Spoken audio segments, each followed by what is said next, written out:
कारगिल लड़ाई में मेरे चोट भी लगी।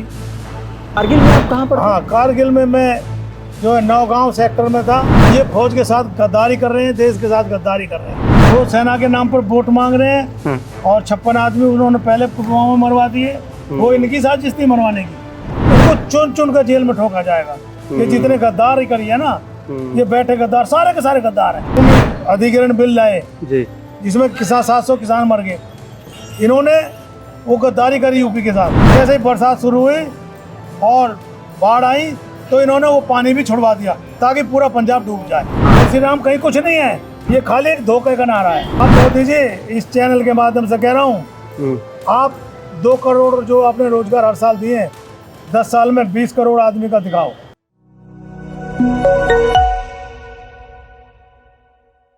नमस्कार, मेरा नाम प्रशांत है और आप देखना शुरू कर चुके हैं आपका अपना चैनल खुदरंग। और मेरे साथ इस वक्त मेरठ मंडल के प्रभारी गजेंद्र जी हैं। गजेंद्र जी सेना पूर्व सैन्य कर्मी रहे हैं। सेना में लंबे समय तक इन्होंने सर्व किया है, देश के लिए काम किया है और अब इस देश के बहुजन, दलित, शोषित, वंचित समाज के लिए काम कर रहे हैं। बहुजन समाज पार्टी के एक समर्पित कार्यकर्ता हैं और बहुजन समाज पार्टी की प्रदेश स्तरीय जो बैठक थी उसमें ये आए थे। इनसे आज ये समझने की कोशिश करेंगे कि बहुजन समाज पार्टी चुनाव के मद्देनज़र क्या कह रही है। पार्टी से जुड़ी तमाम गतिविधियों के बारे में तो समझेंगे ही, साथ में समझेंगे इस वक्त जो सेना को लेकर के, आर्मी को लेकर के, और जिस तरीके से आरोप लग रहे हैं कि आर्मी को एक तरीके से पॉलिटिसाइज कर रही है मौजूदा केंद्र सरकार, उस पर इनका क्या कुछ मानना है। ऑपरेशन सिंदूर से जुड़ी हुई भी बात करेंगे। सर, आपका बहुत बहुत स्वागत है। मेरा नाम सरपंच गजेंद्र फौजीपुर, जिला पंचायत सदस्य, मेरठ मंडल का प्रभारी बनाया बहन जी ने मुझे जी।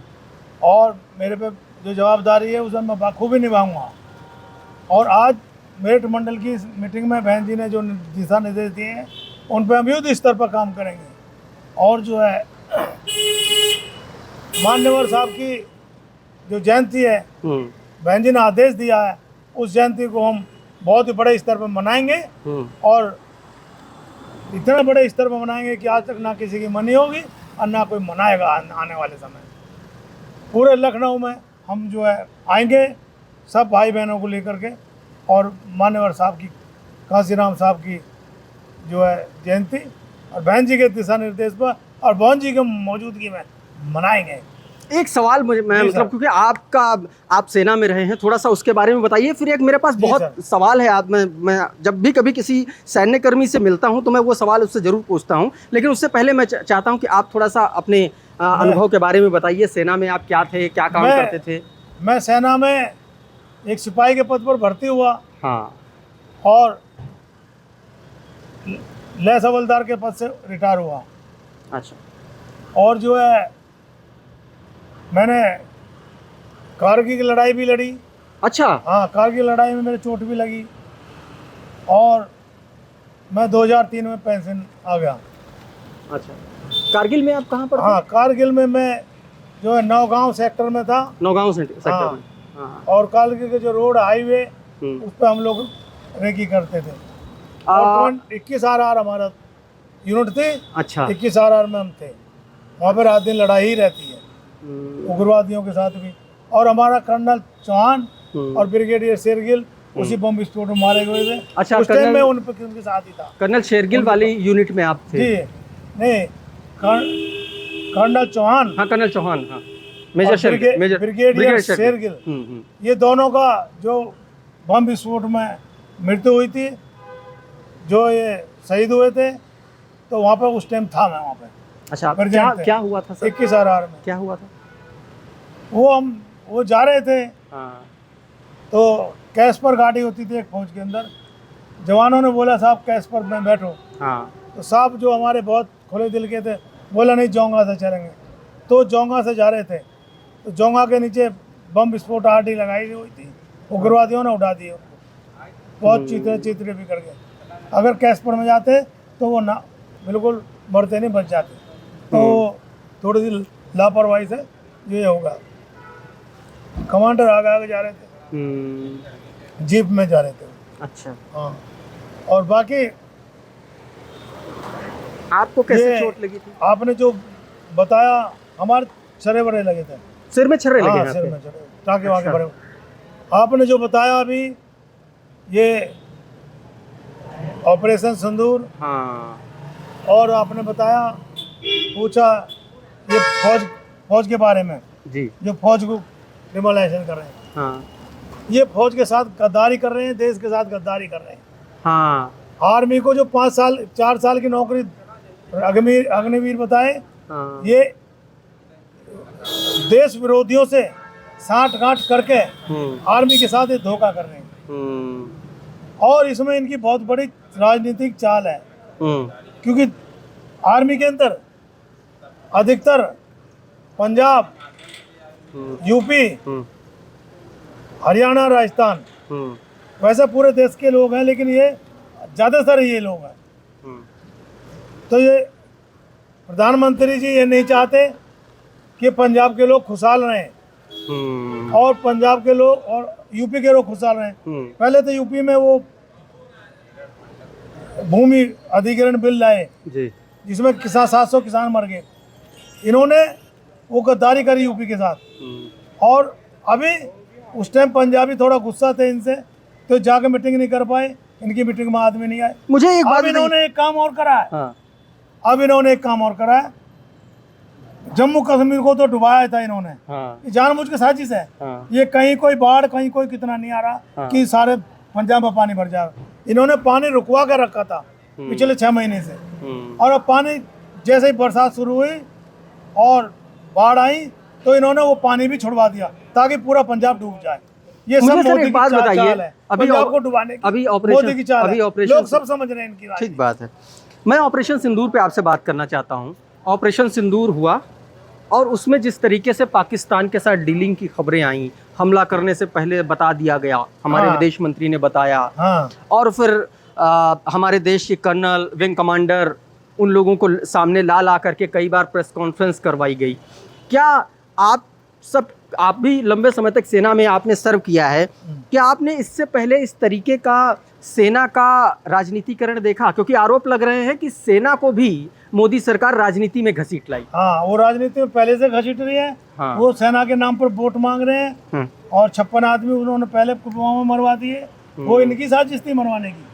और दूसरे 2 हमारी बहनें बड़ी बहादुरी से कर्नल सोफिया कुरैशी, हाँ, विंग कमांडर व्योमिका हाँ, सिंह, इन दोनों ने जो ना बहुत अच्छा काम करा। लेकिन इस सरकार के जो प्यादे हैं, उन्होंने कर्नल सोफिया को बुरा भला कहा और इनको जो है, इनको मान सम्मान को आघात पहुंचाया। इन लोगों के पास केस चलेगा। केंद्र सरकार बदली हो जाएगी, बदली होने के बाद में राज्य सरकार बदली हो जाएंगी, फिर इनके ऊपर केस चलेगा। इनको चुन चुन कर जेल में ठोका जाएगा।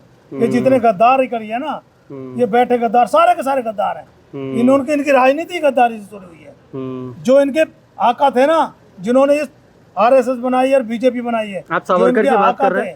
सावरकर वो भी गद्दार ही थे देश के। उन्होंने बाबा साहब का विरोध, वो तो हमेशा वीर करा। सावरकर बताते हैं। वो गद्दार थे वो, क्योंकि उन्होंने ही विरोध करा देश का। गांधी को किसी ने मारा? गांधी को इन्होंने तो मारा। नाथूराम जो गोडसे। गांधी जी है, उनको ये उनका मंदिर बनाना चाहते हैं उसका, ये उसकी पूजा करते हैं। ये कभी भी भारत का झंडा नहीं लगाते नागपुर में। इन्होंने, इनके संगठन ही गलत है। जो जिसकी नींव गलत होगी ना, वो मकान ही गलत बनेगा। तो इनकी नींव गलत है, और इनकी नींव जो गलत है, तो ये एक दिन इनका जो है धराशायी हो जाएगा, गिर जाएगा। और इस आपने देश एक पर बहुत अच्छी बात की, गजेंद्र जी। 85% का राज होगा। आपने एक बहुत अच्छी बात अभी कही। आपने इनके राष्ट्रवाद पे सवाल उठाया। जी ये सरकार आई ही राष्ट्रवाद के आश्रय, हाँ, राष्ट्रवाद गुजरात झूठा। मॉडल और राष्ट्रवाद। आपके हिसाब से राष्ट्रवाद क्या है और इनका राष्ट्रवाद कैसे अलग है? ये मोदी जी जो 2 करोड़ रोजगार हर साल देते, आप मोदी जी इस चैनल के माध्यम से कह रहा हूँ, आप 2 करोड़ जो आपने रोजगार हर साल दिए, 10 साल में 20 करोड़ आदमी का दिखाओ। 20 करोड़ रोजगार दिखाओ, कहाँ है? हर नहीं, साल 2 वो करोड़ तो रोजगार। अभी उत्तर प्रदेश के हाँ। जो ऊर्जा मंत्री हैं, हाँ, उनसे जब समस्या के बारे में सवाल किया गया तो वो जय श्री राम बोल के आगे बढ़ गए। हाँ, ऐसा वो क्यों? मतलब मैं धोखा समझा है। ये धोखा है। जय श्री राम जो धोखा नहीं। है तो कुछ नहीं। जय श्री राम कहीं कुछ नहीं है। ये खाली एक धोखे का नारा है।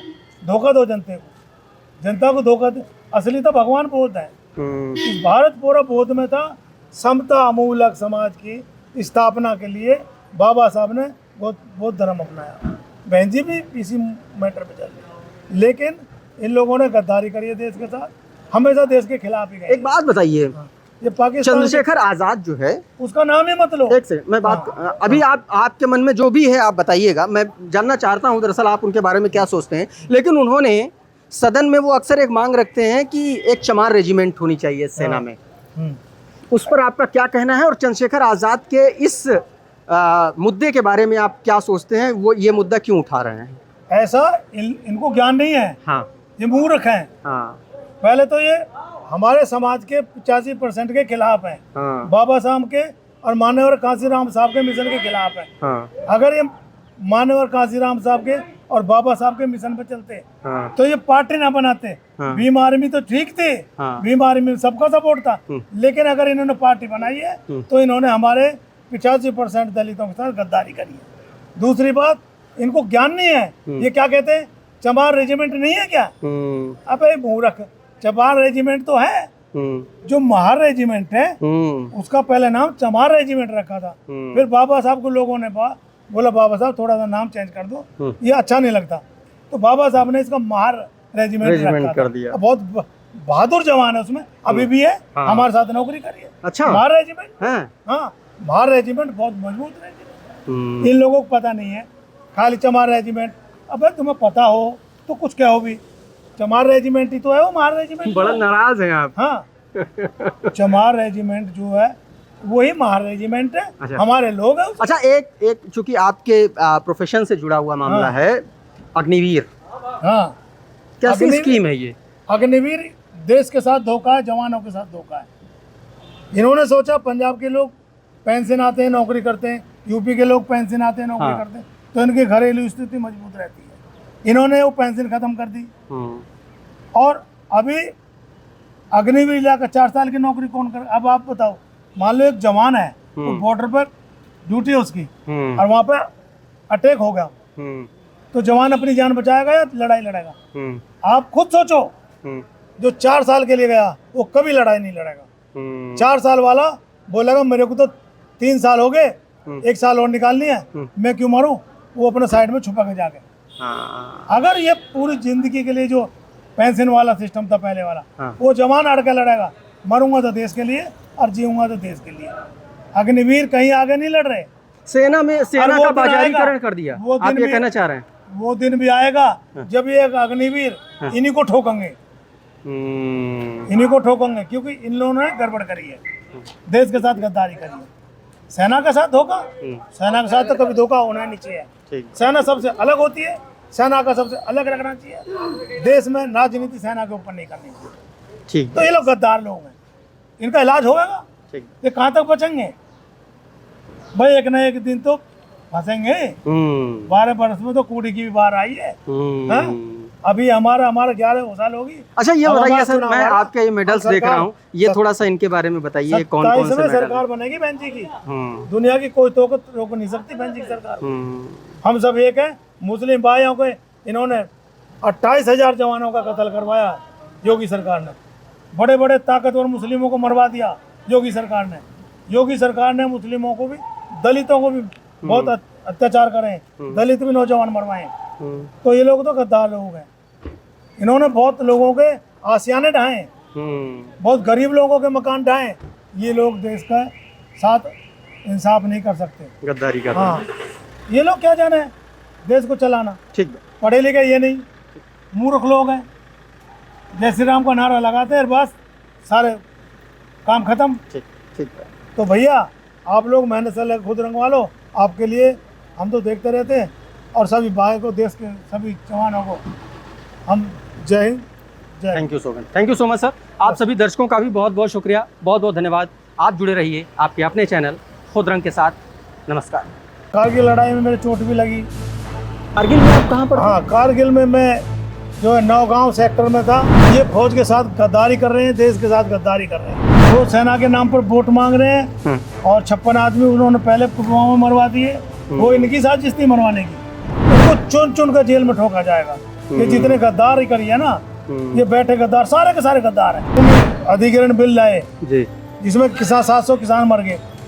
इन्होंने वो गद्दारी करी यूपी के साथ। जैसे ही बरसात शुरू हुई और बाढ़ आई तो इन्होंने वो पानी भी छुड़वा दिया ताकि पूरा पंजाब डूब जाए। जय श्री राम कहीं कुछ नहीं है, ये खाली एक धोखे का नारा है। अब मोदी जी इस चैनल के माध्यम से कह रहा हूँ, आप 2 करोड़ जो आपने रोजगार हर साल दिए 10 साल में 20 करोड़ आदमी का दिखाओ।